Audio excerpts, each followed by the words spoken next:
দেখবেন জানাজার নামাজেও মনে করেন 10:30 বাজে জানাজার টাইম দিছে, 10:30 জানাজা, 10:34 বাজে গেছে, 30-40 বাজে গেছে।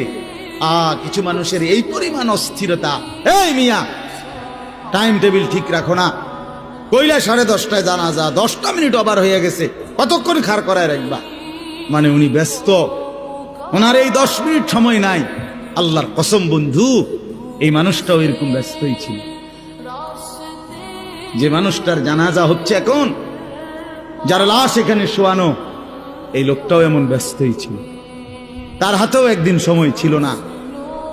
আজ গোটা পৃথিবী সব আগার জায়গায়, এই বেচারা শুধু নিস্তব্ধ। চোখের সামনের জলজ্জান্ত মানুষটা স্তব্ধ, আর হাত নড়ে না, পাও নড়ে না, আর চোখ নড়ে না, জিহ্বা নড়ে না। এই জন্য দুনিয়ার এই ব্যস্ততার ভিতর দিয়ে